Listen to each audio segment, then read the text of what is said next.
One day, there was this homeless guy in town.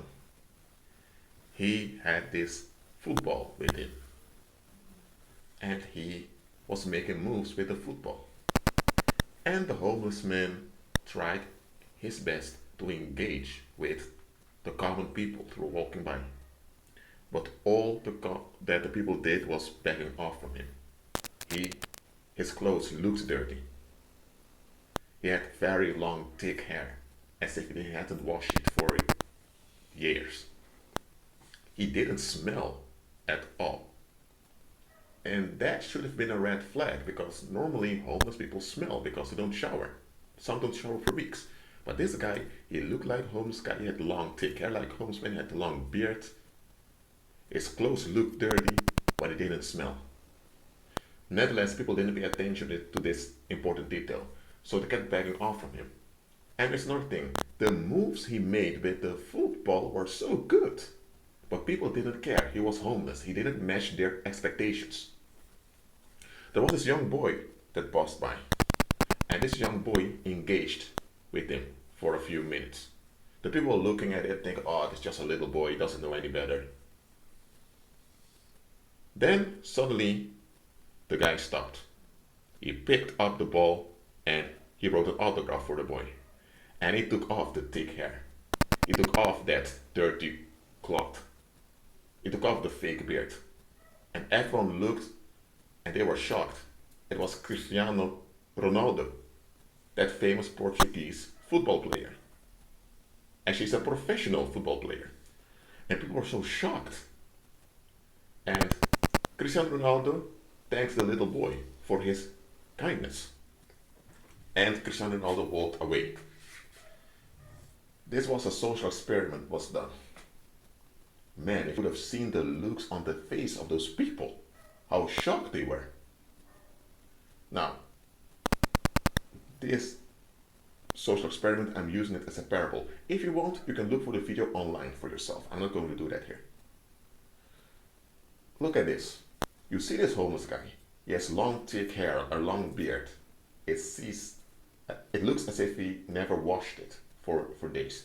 He has a very long cloth that looks dirty, but he doesn't smell. Okay, that's a big red flag. Because if you look dirty, you should smell dirty. But he didn't smell any dirty. Now, why am I saying he didn't smell any dirty? Because it was just a costume. Okay? And he took off the costume easily. Now, if you encounter someone that appears homeless, one thing that is obvious is the stench. But if the stench is missing, then okay, ask yourself, something's not right here. And here, in this case, the homeless guy had the football with him. Where did he get the football? And the moves he made were so professional. How can he make such professional moves with the football? You should train and be disciplined in order to do that. Now, the people walking around, the common people, there were many red flags about this homeless guy that they missed. I say red flags because something didn't add up. And if they would have looked carefully, they would have noticed that it was an actor with a costume. But they couldn't see it. So they treated the actor based upon their unexamined expectations. Their unexamined expectations were coming down to this. You don't match the standard of us as a society, so you don't belong to us. So we have a right to treat you however we want. We have a right to treat you as if you don't exist. And they enacted this cruelty onto him. This young boy, who hadn't been that conditioned by society yet, he acted in human kindness. And after they figured out it was Cristiano Ronaldo, now all of them wanted an autograph, all of them wanted attention. Now hold on a minute. A few minutes earlier, they were avoiding the guy. They knew he was there, but pretending he didn't exist. And now they found out it was Cristiano Ronaldo. Now they completely forgot how bad they treated him, and now they want validation from him. Are you out of your mind? But that's how those people were. Now, why am I using this as a parable? It's because the Holy Spirit will make you appear repulsive in order to repel bad people from you. When Christ was born in a human body, He was born in a manger because the inns were full. So Joseph had to bring Mary somewhere. Now, Christ, who's Lord, who's God, couldn't he arrange a better place of birth for him as a human being? He chose a stinking manger with all the smell of those animals in there. I'm telling you why he did it. He did it to repel bad people. Look at what I'm saying here. There's nothing wrong with dressing up, having a good resume, having a good presentation, all of that. Those things work in the world. But there are times you need to package yourself to repel bad people. That's also a wisdom you need to learn. The world tells you to present yourself in the best way possible. And that's factual. You will attract people. People will tend to like you and invite you. But why are they inviting you? What do they want from you?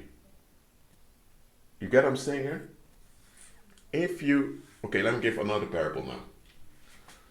Let's say I'm in town. Okay, I'm using myself in the parable now. And I see this homeless, not a guy, but a chick this time, passing by. And she has this mall cart with her. I see a lot of stuff in it. And she asks if I have a donation. I only had €2 in my pocket, so I thought, you know what, it's the only thing I have. Everyone else saw her and thought, oh dear, what did this woman do that she ended up this way? People had all kinds of theories of what happened to her. They had time to think about all those theories, but none had time to reach out to her. I forgot all about that homeless lady. I totally forgot about her. Then, 5 months later, I'm at the bank because there was some fraud committed with my bank account. And later I had to appear before court. When I arrive at the courthouse, I hear that there is no case against me. And I think, what? I have the letter with me and I have to be before court. But the people at court tell me, sir, you need to get out. There's no court case against you. We don't have you on the agenda. So I left. What I find out later, that homeless chick over there was a judge. And she remembered me. So when she saw the file that she had to judge, she looked up the name online and she saw it was me. And she thought, well, you know what? This case is dismissed. Because she remembered months earlier when she was in a deep need and nobody looked at her. There was this stranger that showed some kindness. And she remembered it. And she deleted the whole case. And I figured out later that I was set up by some employees that worked at that bank. So later, those people were dealt with also. That all happened behind my back.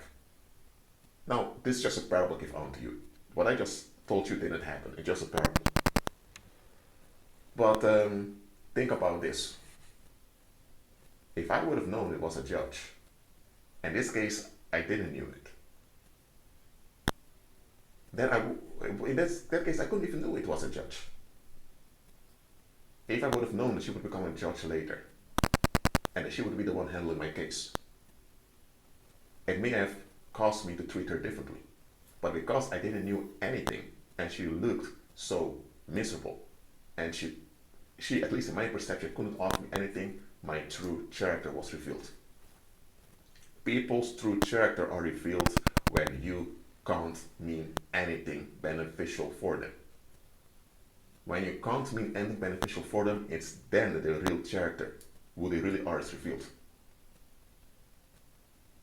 Now, in this case, I in this parable had sown in righteousness, and I reaped later on.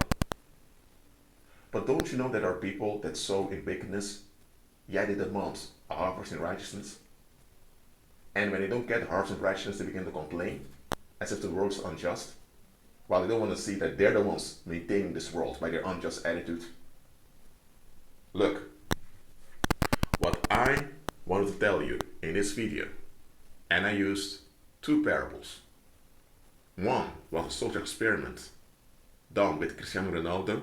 The other was a made-up event. What I want to teach you with this video is that there are times you need to package yourself to repel.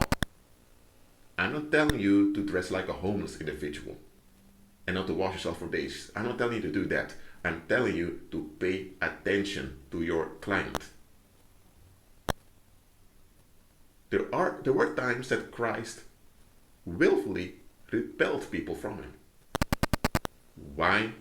Because he only wanted those to stick around that had the right attitude. There was this time that Christ began to speak about him, not about him, about people having to eat his flesh and drink his blood. Now, this was a metaphor. He often spoke in metaphors, so it should have been obvious to those people who were speaking in metaphors. But here's the thing. Those people that couldn't handle what Christ was saying about eating his flesh and drinking his blood, those were disciples of him that previously, not long before, received supernatural power, and he went out casting out devils, healing the sick. So they had experience walking in the power. But here's the thing. Their mind was not Christ-centered. Their heart was not with Christ. They had their affections on other stuff. They were relief-centered. So when Christ began to speak about eating his flesh and drinking his blood, of course they should have understood it was a parable. He even said it was a parable, but they were upset because Christ was heading in a direction they had no interest in. And they were only into their own interest. They were only into their own relief. They only had focus on their own expectations. Why did Christ speak about eating his flesh and drinking his blood, knowing it would cause people to become upset? Christ did it because Christ repelled them from him, and only 12 disciples remained with him. One of those betrayed him, but those 11, him he used to turn the world upside down after his resurrection. Now, you don't have all the understanding Christ has. So Christ knew what he was doing. Now, in your life as a believer, let me tell you, there are times Christ is repelling people from you because he knows who they are. You don't. You think you know who they are because you're interacting with them. They told you stuff about them which are true, so you think you know them. Or because you spend time with them, you think you know them. But let me tell you, Christ really knows who those people are. He knows who they are more than they do. And Christ sees clearly that those people will bring destruction onto you soon.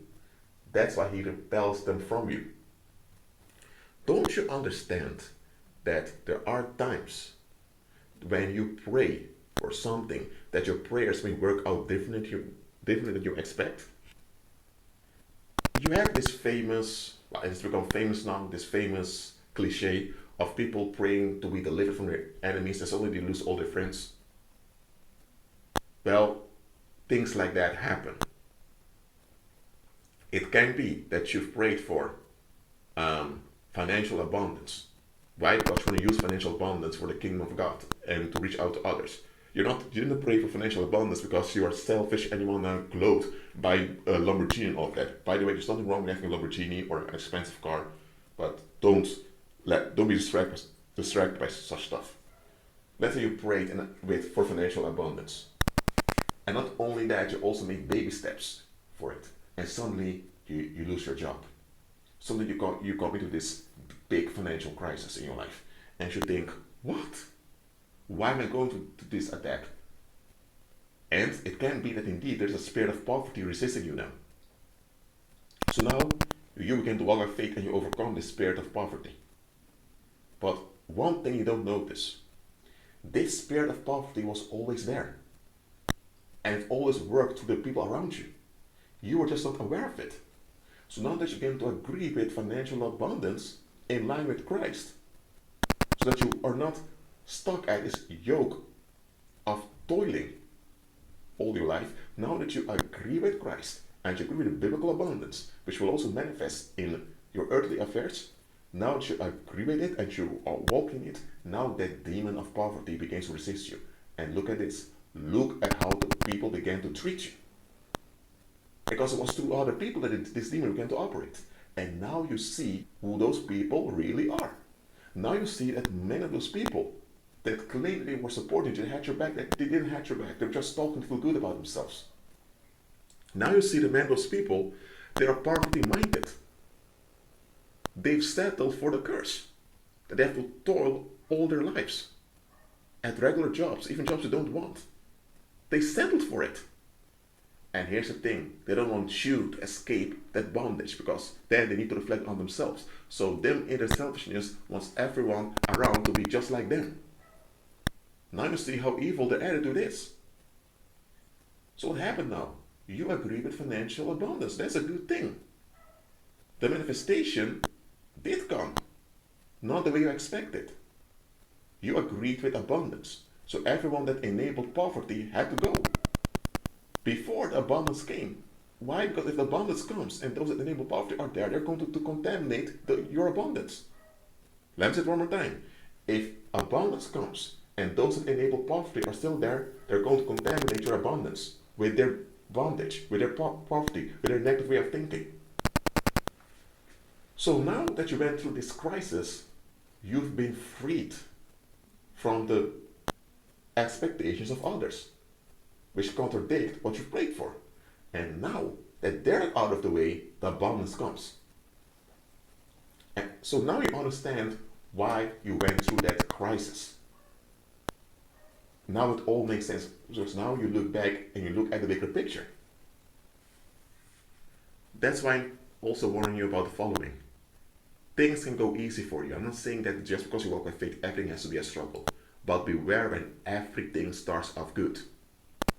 I've made videos about that before. When everything goes so smoothly, way too smooth, then ask yourself what's going on. Because when the enemy love bombs you, because Satan also love bombs people, when the enemy love bombs you, he makes things go very smooth for you, so that you become numb, so that you become unalert. And once you're not alert anymore, then suddenly he snaps you and takes your life away. That's how the enemy works. That's why don't let circumstances deceive you. Some of you are listening to this. You've lost friends, you lost family, you have co-workers turning on you, all hell broke loose, and it seems to only get worse, and you think, Lord, what am I doing wrong? You begin to look in yourself, what the problem is. No, look at the bigger picture. Just like happened with Job, the enemy is now boasting by revealing how many people he has in his grip. That is what the enemy is doing. When the enemy begins to rage against you, he is revealing unto you how many people are on his side. How many people are holding on to the negative. And the Lord is allowing the enemy to do this to expose to you who people are. So it's the enemy boasting about how many people he has in his grip. And the Lord tolerates it just to show you who those people really are. And why you need to be delivered from them. So, at all times, look at the bigger picture. Okay? No matter how hard things are now, keep going. Be at peace.